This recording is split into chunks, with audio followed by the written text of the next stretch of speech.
ETF index mutual funds నేర్చుకుని stock మార్కెట్లో రాణించాలనుకుంటున్నారా? వెంటనే ఈ నెంబర్కి కాల్ చేయండి.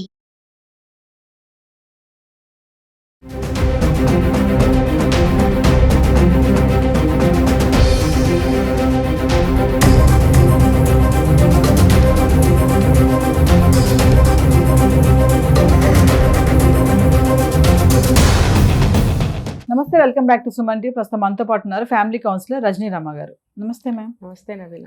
మేడం, గత 15-20 రోజుల నుంచి చూసుకుంటే చాలా క్రైమ్స్ అనమాట.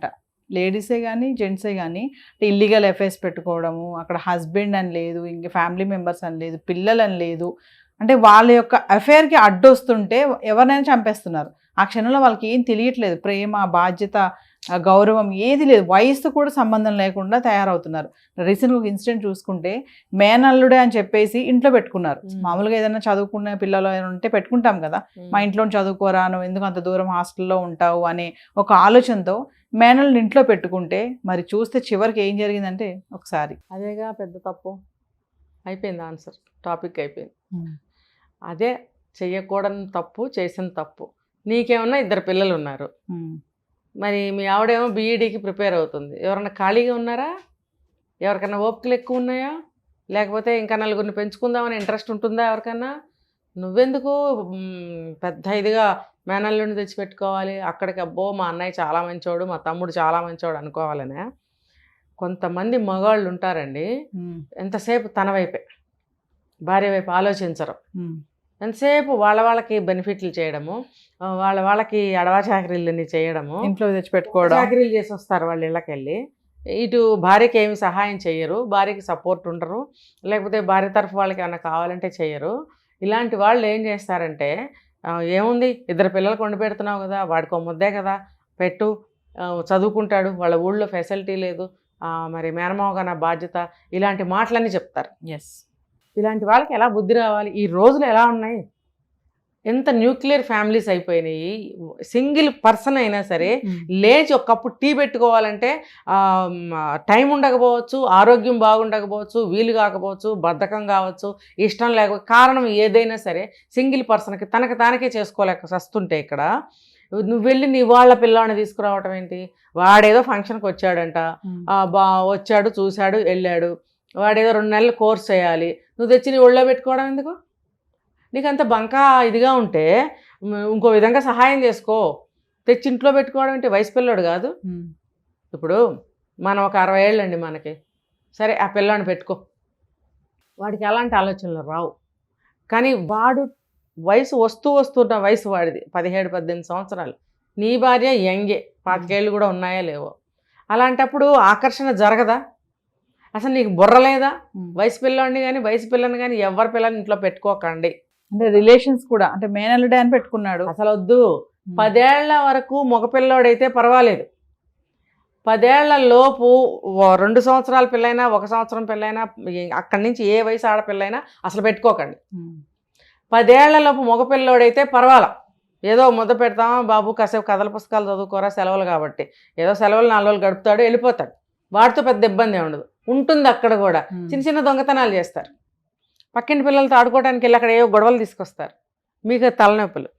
అదేంటి అని మనము ఈ పిల్లాడిని అంటే వాళ్ళ అమ్మ నాన్నకి బాధ వస్తుంది. ఏదో మా పిల్లాడు మేనమాం కదా, సెలవులు కదా అని చెప్పి ముచ్చట పడితే తీసుకెళ్తా అంటే మేము పంపించాం, కానీ మా నాన్న చూసుకోలేమా ఏంటి మా పిల్లాడిని? ఇన్నేసి మాటలంటారా? పంపించేయి మా పిల్లాడిని, లేకపోతే ఇమ్మీడియట్గా వచ్చి తీసుకెళ్ళిపోతారు.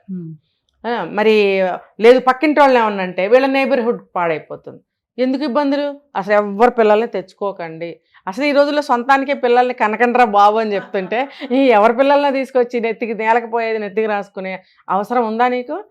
ఇప్పుడు కమ్మగా ఉంది సంసారం, 2 పిల్లలు, భార్య చేదోడు వాదోడుగా ఉంటానని చెప్పి టీచర్ జాబ్ చేస్తానని చెప్పి ఏదో బీఈడీకి ప్రిపేర్ అవుతుంది.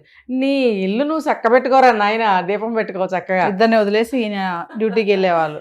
తెలివి తక్కువ వేదవాలండి బాబు, తెలివి తక్కువ. అంటే నమ్మడం, అంటే మేనల్లుడే కదా, అంత దూరం ఆలోచించలేదు అనుకోవచ్చు అంటారా? చెప్తున్నాను కదా, సొంత బంక. పచ్చిగా చెప్పాలంటే సొంత బంక అంటాడు. ఎంత ఎదవైనా సరే నా బంక. నాకు నా వాళ్ళు greatest fellows, greatest people, greatest relatives అన్న అదేంటంటే ఏమంటారు, హెచ్చులు అంటారు కదా, హెచ్చులు. అబ్బో తీసుకొచ్చి మేనమావగా నేను ఏదో చదివించేస్తే నాకు పేరు వచ్చేస్తుంది. భారీ బుద్ధి ఏమైంది మేడం ఇక్కడ? భారీ బుద్ధి ఏమైందంటే అక్కడ ఇంకో కెమిస్ట్రీ జరుగుతుంది. అదే కదా. ఇప్పుడు నువ్వు సంధిచ్చావు, బోళ్ళంత ప్రైవసీ ఇచ్చావు, బోళ్ళంత ఫెసిలిటీస్ పెట్టావు ఇంట్లో, ఇంకా ఖాళీగా కూర్చుంటే ఇందాక వాడికి ఏమైంది, పురుగు తొలచలేదా? ఇప్పుడు వీళ్ళకే పురుగు తొలుస్తుంది. నువ్వు లేవు ఇంట్లో, లేవు, చక్కగా చేతిలో మొబైల్స్ ఉంటాయి, ఆ Mobiles. బోర్డు చూపిస్తాయి అందులో. Yes. ఆ బోర్డు చూపిస్తుంటే ఈ గదిలో ఉంటుందా, వాడు ఆ గదిలో ఉండగలడా? పోనీ ఈ మనిషి పెళ్ళైన మనిషి, వాడు పెళ్లి కాని పిల్లాడు, వచ్చే వయసు, వాడికి వాడి బాడీ ఏమి ప్రేరేపిస్తుంది, ఏమి గుర్తు చేస్తుంది వాడికి? ఇలా చూపిస్తున్నారు, భలే ఉంది, ఇప్పుడు మా ఆంటీ కూడా అలాగే ఉంటుంది కదా, ఒకసారి ఆంటీని చూద్దాం అనిపిస్తుందా, అనిపించదా? ఎస్.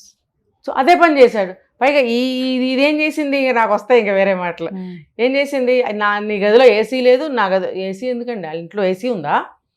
చిన్నపిల్లలకి ఏసీ ఏంటండి, చెమటకి, ఎండకి, గాలికి ఎండుతూ తడుస్తూ అలా శరీరం తయారవ్వాలి. సుఖం ఎప్పుడు కోరుకుంటుంది శరీరము?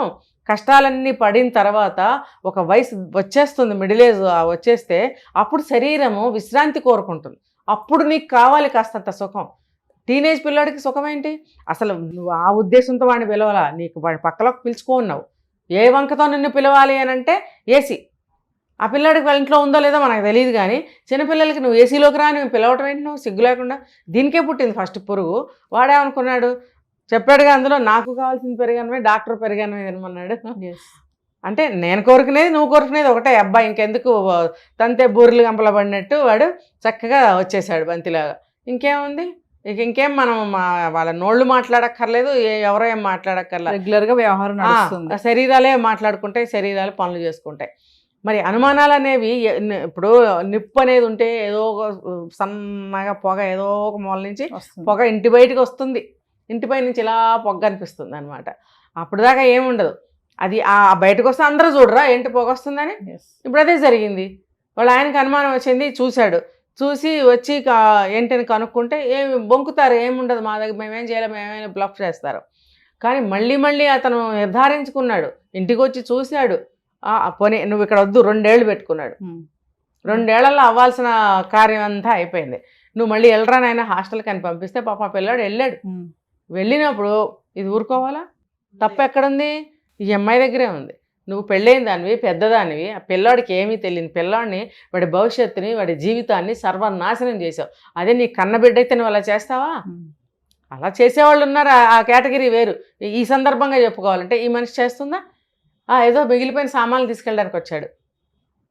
మిగిలిపోయిన సామాన్లు తీసుకోవడానికి వస్తే మరి యువతలకు అర్థం కావట్లేదా నీ చేష్టలు? ఏ అనుమానం వచ్చి ఆ అబ్బాయిని ఇంట్లో నుంచి పంపించాడో ఆ మనిషి అనుమానము ఇంకా పెరుగుతుందా పెరగదా? ఎందుకు నమ్ముతారండి? నమ్మరు. కాబట్టి ఇలా నిలదీసి అడిగినందుకు, అబ్బాయిని మళ్ళీ పంపించేసినందుకు కోపం పెంచుకుని ఈ మొగుడిని అడ్డం తీసేయాలి. ముందు పెళ్ళి ఎలా చేసుకుంది, ఎందుకు చేసుకుంది, ఏ కారణంతో చేసుకుంది? ఇంటికి తింటానికి గతి లేకపోతే, చదువుకునే తాహత కూడా లేకపోతే వాళ్ళ కొంపలో ఈ అబ్బాయి గవర్నమెంట్ జాబ్ చేస్తున్నాడు, మంచి బెనిఫిట్స్ ఉంటాయి, చక్కగా కూర్చుని తినచ్చు, సుఖపడచ్చు అనుకుని ఇక్కడికి వచ్చింది. ఇప్పుడు అవన్నీ గుర్తులేవా? ఎవరో ఒక పిల్లాడి కోసము ఈ అంటారు కదా, బంగారు గుడ్లు పెట్టే బాతుని రోజుకు ఒక బంగారు గుడ్డు పెడుతుందంట. పెడుతుంటే దీన్ని ఒకసారి చంపేస్తే బోళ్ళు గుడ్లు, జీవితానికి సరిపడే గుడ్లు వచ్చేస్తాయి కదా అనుకుందంట మూర్ఖురాలు. అందుకే ఆ బంగారు బాతుని చంపేసిందంట. ఇక ఎందుకు గుడ్లు ఎందుకు వస్తాయి, అందులో నుంచి రావు కదా. ఇప్పుడు ఇతను కూడా అంతే, ఇతనే చంపించేసింది ఆ పిల్లాడితో. ఆ పిల్లాడు స్నేహితుడు ఎవరిని తీసుకొచ్చాడు, లేకపోతే వీళ్ళిద్దరు కలిసి చంపేశాడు. చంపితే అదేంటది రైల్వే ట్రాక్ మీద, వీళ్ళు రైల్వే ఎంప్లాయ్ కదా, రైల్వే క్వార్టర్స్ వెనకాల రైల్వే ట్రాక్స్ ఉంటాయి, ఆ ట్రాక్స్ మీద పడేస్తే రైలు వెళ్ళిపోయింది. మరి రైల్వే పోలీసులు వాళ్ళు ఉంటారు, వెతుకుతారు కదా, ఇతను గుర్తుపట్టినప్పుడు మరి తీగలాగరా, మరి మొత్తం కథ బయటికి రాదా? ఈ ఫలానా ఎంప్లాయీ చచ్చిపోతే పెళ్ళాం కంప్లైంట్ ఇవ్వలేదేంటి అని అనుమానం రాదా? శుభ్రంగా కుక్కల్ని తీసుకొస్తే డాగ్స్ని పట్టుకుంది, అయిపోయింది. Close case. Affair, illegal affair. అసలు ఆ పిల్లోడితో ఏంటంటే, ఆ పిల్లోడు భవిష్యత్తు పాడు చేసింది కదా. ఆ పిల్లోడు నిండు జీవితం బీటెక్ చదువుతున్నాడు, ఇంజనీరింగ్. మరి అబ్బాయి సర్వనాశనం జీవితం. అబ్బాయి 15 సంవత్సరాలు జైలు శిక్ష అంటే ఇంకా వాడి పరిస్థితి ఏంటి? 15 సంవత్సరాల తర్వాత వాడి చదువు ఏమైంది, వాడి జీవితం ఏమైంది, వాడు బయటకు వచ్చిన తర్వాత ఇంకేముంటుంది? అంటే ఇక్కడ ఈ రిలేషన్స్కి మేడం ఏమంటారు, వావి వరుసలు ఏం లేవు, ఏముండట్లా. అసలు ఒకళ్ళు బాగా అవసరం లేదు. ఇప్పుడు ఆ పిల్లాడు వాడి భవిష్యత్తు ఏమవుతుందని ఒక్క నిమిషం ఆగి ఆలోచించింది ఈ మనిషి. ఇప్పుడు తనదంటే ఒక పెళ్ళైన ఒక స్త్రీ, ఒక సంసారం ఉంది, అది పక్కన పెడదాము. జైలు నుంచి వచ్చాక మళ్ళీ ఎలాగో బతుకుతుంది. అసలు ఆ పిల్లోడి భవిష్యత్తు ఏంటి? ఆ పిల్లాడి జీవితం ఏంటి? ఇంకా అసలు తల్లిదండ్రులు కానీ చుట్టాలు కానీ అసలు ఏంటి? అసలు చదువు ఏంటి? ఉద్యోగం ఏంటి? పెళ్ళేంటి? అసలు భవిష్యత్తు ఏముంది? ఏమన్నా ఉంటుందా? మరి అలా చేసేస్తున్నారు. మనకు అనవసరం, ఎవరెట్లా పోయినా మనకు అనవసరం. మనం బాగుండాలి, మన కోరికలు తీరాలి, ఆ సాటిస్ఫాక్షన్ అంతే. అంటే ఇదంతా కూడా సోషల్ మీడియా ఎఫెక్ట్ అనుకోవచ్చా మేడం? ఖచ్చితంగా. సినిమాలో చూపించే రొమాంటిక్ సీన్స్ కానీ ఇలాంటివన్నీ కూడా. ఇంకోటి చెప్పనా, మనకి ఇలాంటి విషయాల్లో కథలన్నీ బయటికి రావు, కానీ వీళ్ళు ఏం చేస్తారంటే ఉంది కదా వ్యధవది, అది ఇలాంటి వాళ్ళే ఆ వీడియోలు ఆ పిల్లలకు చూపిస్తారు కూడా. చూపిస్తారా, ఎంకరేజ్ చేస్తారు ఇండైరెక్ట్గా కానీ డైరెక్ట్గా కానీ. అప్పుడు ఆటోమేటిక్గా వాళ్ళకి కావాల్సింది కూడా అదే కదా, వాళ్ళు ఉత్సాహంగా ముందుకు వస్తారనమాట. వీళ్ళేమనుకుంటారు, చిన్నపిల్లాడు కదా ఏదో కొద్ది రోజులు వాడేసేసుకుని పంపించేసేద్దాము, ఎవరికి చెప్పర్లే అనుకుంటారు. కానీ చిన్న పిల్లలైనా వాళ్ళ మైండ్లో ఎన్నో విషయాలు ఉంటాయి. వాళ్ళు కొంతమంది ఇంత విషయం ఇస్తే అంత అల్లుకుని పోతూ ఉంటారు. మరి నువ్వు ఎలా వాళ్ళని నువ్వు అంచనా వేయగలుగుతావు? ఆ పిల్లల్ని నువ్వు ఒకటి అనుకుని వాడిని కమిట్ చేసావు, వాడు ఇంకోటి అనుకుని కమిట్ అయ్యాడు, ఇద్దరు కలిసి ఏం చేశారు? ఇద్దరు జీవితాలు ఏమైనాయి? ఇది ఎందుకు ఆలోచించట్లేదు? అనవసరం ఆలోచించట్లేదు అని అడగటం కూడా అవివేకం. మనం ఆలోచించరు అంతే. మనకు కావాల్సింది మనం తీసేసుకోవాలి, అంతే. అడ్డం వచ్చిన తీసేయాలి అంతే, తొలగించుకోవాలి అంతే. ఇప్పుడు ఆవిడ నిండు జీవితం పోయింది, గవర్నమెంట్ ఉద్యోగస్తుడు పోయాడు అంటే ఇప్పుడు భర్త ఉద్యోగం తనకు వస్తుంది అనుకుంటే ఇలాంటి సందర్భాల్లో రాదు. అది చనిపోయాడు, అబ్బాయి భవిష్యత్తు పోయింది, ఇక్కడ ఈమె జైలు పాలు. మధ్యలో చేసిన పని ఇంకోటి ఏంటంటే, తన చదువుకి పిల్లలు అడ్డంగా ఉన్నారని చెప్పి పిల్లలిద్దరిని తీసుకెళ్ళి అమ్మమ్మ గారింట్లో పెట్టిందంట. అంటే మీ ఇద్దరి యొక్క భాగోతముకి అడ్డు వస్తారని చెప్పి పిల్లల్ని కూడా పంపించారు. చూసారా? అంటే సొంత మేనల్లుడు అని చెప్పి ఇంట్లో పెట్టుకున్నందుకు తీరా అతనికి ఇతనికి బుద్ధి రావాలిగా. బుద్ధి ఏంటి? ఇంకా పోయాడుగా, ఇంకేం బుద్ధి? దేవుడు ప్రాయశ్చిత్తం చేశాడంతే. ఎవరైనా సరే ఇలాంటివి చూసి తెలుసుకోండి ప్రజల్లారా. ఎవ్వరు మన సొంత బిడ్డలు, మన కడుపులోంచి పుట్టిన బిడ్డల్ని తప్ప పరాయి పిల్లల్ని ఎవరిని అక్క పిల్ల తమ్ముడు పిల్ల అని ఇంట్లో 2 రోజులు చదివిద్దాం, ఒక నెల రోజులు పరీక్షల కోసం వచ్చింది పెట్టుకోకండి. హోటల్స్ ఉన్నాయి, వెళ్ళి అక్కడ ఉండమనండి. లేదా అమ్మాబాబులతో వచ్చి 2 రోజులు ఉండి పని చూసుకుని వెళ్ళమని చెప్పండి. మీరు ఉంచుకున్నారా మీ నెత్తి మీదకి వస్తుంది. ఇది తెలుసుకోండి. Thank you.